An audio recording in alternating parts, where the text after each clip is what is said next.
When it comes to finding the footwork of your jerk, there's a lot of different types of ways you can find it, and there's a lot of misinformation. One of the best ways to think about footwork and how it makes sense comes in the form of looking at where the barbell starts in the start position of the jerk and where it ends in the final position of the split jerk. So if you think about how the barbell is in that front rack position and the barbell is in front of your spine, the ending position is theoretically going to be from here in front of your spine to behind your head over your spine. If you really wanted to draw a straight line from the start position to the end position, you kind of get like more like an isosceles triangle, right?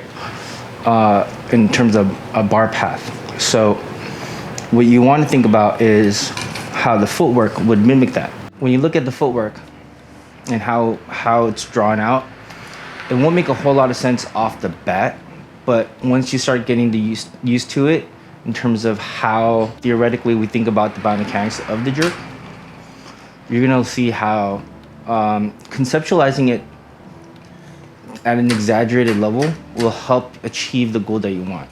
Since it's pretty common to see an athlete jerk double body weight, most of the time what's gonna happen is you're gonna have to be faster than the barbell, right? It's true for the clean, it's true for the snatch. And so once you find that point of weightlessness in terms of the weight and the propulsion of the barbell up, you essentially propel yourself underneath or you push yourself underneath and forward under the barbell, right? Barbell's coming from that front position here into the back.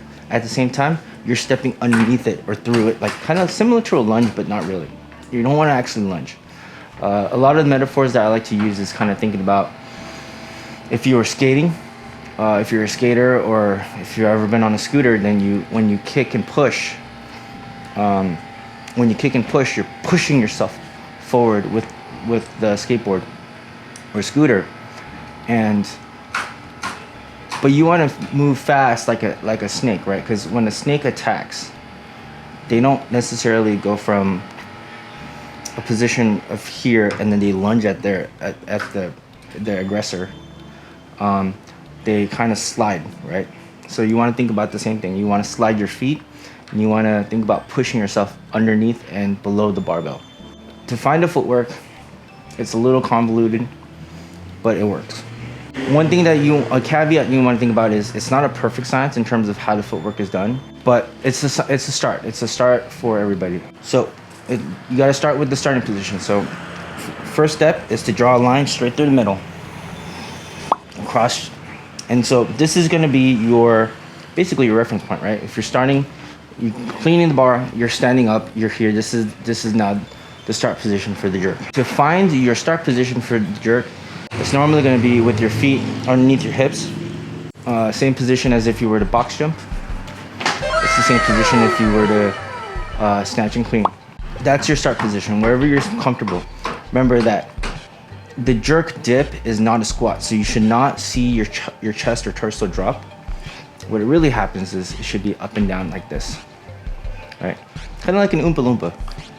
Or in certain cases, depending on who you are, it's either gonna be, think about it like an Oompa Loompa, or think of it like a plie in ballet. With your start position or your start line, what I like to start with is from that position, I put a hash on each side of the outside of my shoe. Okay? So one here and one there. A little narrow, but it's good enough.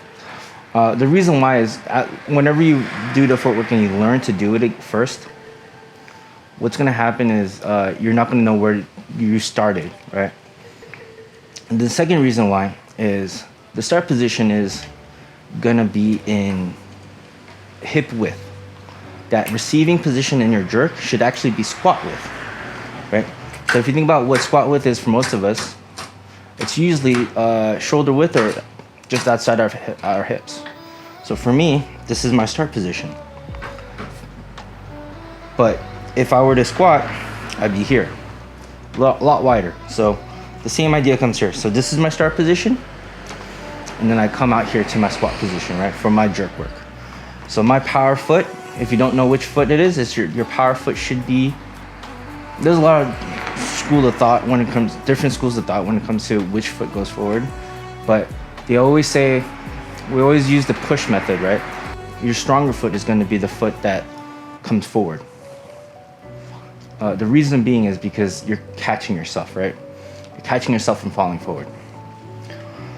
Well, that's kind of the idea. The other concept was that your back foot should be your stronger foot because of the fact that you're pushing yourself under the barbell. So you want that foot to be faster. Theoretically, you want that foot to be faster and you want that foot to be stronger. But if you're theoretically falling forward, you want to be able to catch yourself with your stronger foot. So for me, that's my right foot. So it starts with, from this position, with the hashes outside the shoe mark. It's always easier to do the front foot first, right? So front foot is 2 feet length, not of like 2 feet, but 2 of your feet, right? So from that start position, you're gonna step forward once with your right foot, and then go heel to toe with your left foot. From there, roughly where your toe is, or the end of your shoe is, you're gonna draw a line right there. And I'm gonna draw that line outside of the shoe, outside of the hash, the starting hash. Right? Why? Because that's where I want my shoe to land, or my foot to land. I mean, if we did this barefoot, like, it would be one thing, but because most people are gonna be wearing their weightlifting shoes, you wanna make sure that that front foot, you could see your foot inside the toe box, or your toe box inside the actual chalk box. From there, you step back to the original position, and you're gonna do kind of the same thing with the back foot. It's gonna be half a foot, right? So it's a foot and a half, right? Foot and a half length, right? You're not thinking, what was it, 18 inches? You're gonna think your feet. So from there, you can go half a foot.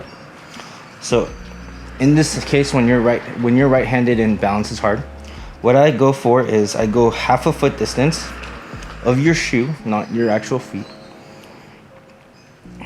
And then from there, you're gonna draw a line at the heel outside the hash. Just like that. And then you're gonna draw a line, you're gonna draw a nice big box right there, just like that. So ultimately what you want is when you land, you want your back foot to be inside the box, so you can see the hash line in front of you, because you can't see underneath your feet.